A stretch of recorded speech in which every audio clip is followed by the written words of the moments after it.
नमस्कार दोस्तों, कैसे हो? आयु अच्छे होंगे। आपके अपने चैनल बीएन स्टडी वन पर मैं आपका हार्दिक स्वागत करता हूं। आज के इस वीडियो में बात करेंगे बैक्टीरिया क्या है और उनके विभिन्न प्रकार पर संक्षिप्त टिप्पणी लिखिए।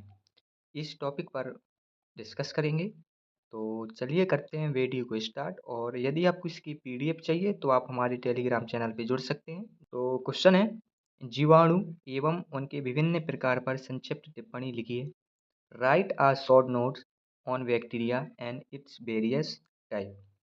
ठीक है, तो आंसर है जीवाणु यानी बैक्टीरिया सर्वव्यापी, एक कोशिकीय, पूर्व केंद्रीय सूक्ष्म जीव है जो जीवित जीवों की कुछ अभिलक्षणिक क्रियाओं को निष्पादित करने की क्षमता से संपन्न होते हैं। ये भोजन वृद्धि, त्याज्य पदार्थों का उत्सर्जन, जनन करते हैं। और विज्ञान की वह शाखा जिसके अंतर्गत जीवाणु एवं जीवाणुविक क्रियाओं को अध्ययन किया जाता है, जीवाणु विज्ञान कहलाता है। ठीक है, यानी जीवाणु विज्ञान क्या है? जीवाणु की वह शाखा जिसके अंतर्गत जीवाणु एवं जीवाणुविक क्रियाओं का अध्ययन किया जाता है, जीवाणु विज्ञान कहलाती है। और जीवाणु की खोज एंटोन वॉन लीeuwenहोक ने की थी, यानी 1632 और 1723 के बीच में। ठीक है, जीवाणु की उत्पत्ति एवं प्रकृति के विषय में महत्वपूर्ण जानकारी लुईस पास्चर ने 1822 से 1895 में प्रस्तुत की। इन्होंने 1864 में रोगों की रोगाणुओं द्वारा उत्पत्ति यानी जर्म थ्योरी ऑफ डिसीज का मत व्यक्त किया तथा इन्हें सूक्ष्म जीव विज्ञान का जनक यानी फादर ऑफ माइक्रोबायोलॉजी कहते हैं। यानी इन्हें सूक्ष्म जीवों का जनक किसे कहते हैं? लुईस पास्चर को सूक्ष्म जीव विज्ञान का जनक कहा जाता है। ठीक है, सन 1881 में रॉबर्ट कोच ने सर्वप्रथम जीवाणुओं का कृत्रिम माध्यम में संवर्धन किया तथा कोच अभिधारणा प्रस्तुत की। इन्हें आधुनिक जीवाणु विज्ञान का जनक यानी फादर ऑफ मदर बैक्टीरियोलॉजी कहा जाता है। यानी रॉबर्ट कोच को जीवाणु का जनक कहा जाता है, यानी फादर ऑफ मदर बैक्टीरियोलॉजी। ठीक है, अब बैक्टीरिया के प्रकार ये निम्न प्रकार के होते हैं। पहला प्रकार है यू बैक्टीरिया। इसके लक्षण क्या हैं? इसके विशिष्ट लक्षण निम्न प्रकार हैं। पहला, ये प्रोकैरियोट्स तथा हर प्रकार के स्थलीय एवं जलीय आवास में मिलते हैं। और दूसरा लक्षण है ये द्विविखंडन द्वारा जनन करते हैं। और तीसरा है पोषण पोषण विभिन्न विधियों द्वारा होता है। और चौथा लक्षण है इनमें से अनेक बैक्टीरिया ऑक्सीजन की उपस्थिति एवं अनुपस्थिति दोनों में रह सकते हैं।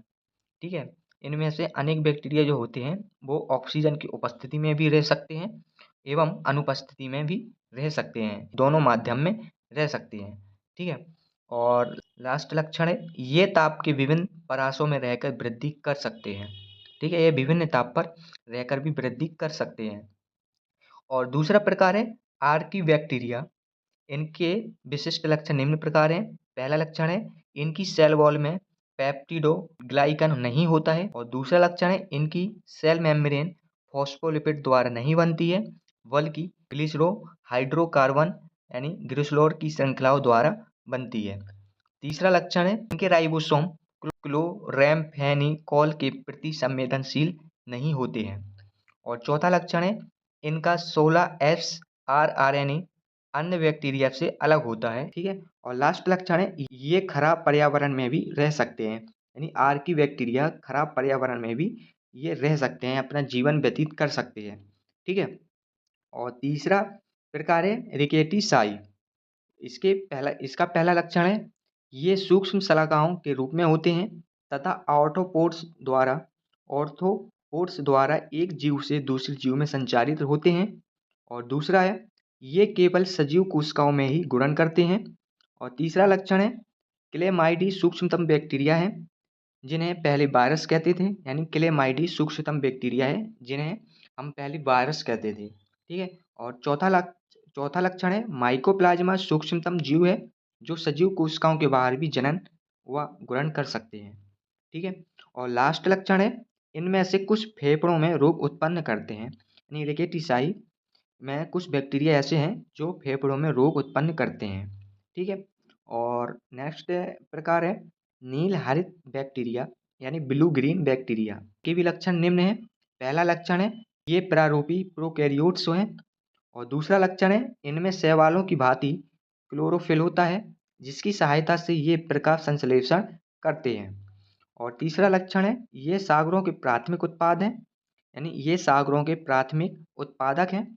और चौथा लक्षण है, इनमें से अनेक नाइट्रोजन का स्थिरीकरण भी करते हैं। ठीक है।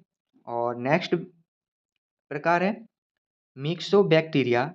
इसके विशिष्ट लक्षण निम्न प्रकार हैं। पहला लक्षण है, ये फ्रूटिंग बॉडीज बनाते हैं। और दूसरा है, फ्रूटिंग बॉडीज की कुछ शीर्ष कोशिकाएं पुटिकाओं का निर्माण करती हैं। और तीसरा है, ये जटिल प्रकृति के होते हैं, उदाहरण में स्लाइम मोल्ड। ठीक है। तो ये थे बैक्टीरिया से रिलेटेड कुछ डेफिनेशन और उसके प्रकार। तो आई होप आपको वीडियो अच्छी लगी होगी। और इसकी यदि आपको पीडीएफ चाहिए तो आप हमारे टेलीग्राम चैनल पे जुड़ सकती हैं, जिसकी लिंक मैंने इस वीडियो के डिस्क्रिप्शन में डाल दी है। और यदि आप हमारे चैनल पे नए हो तो चैनल को जरूर सब्सक्राइब कर लीजिएगा और ये क्वेश्चन जरूर याद कर लीजिएगा, क्योंकि ये बहुत ही मोस्ट इंपॉर्टेंट क्वेश्चन भी है और 2021 और 22 के एग्जाम में एक बार आ भी चुका है। ठीक है। तो चलिए करते हैं वीडियो को and. Thank you so much.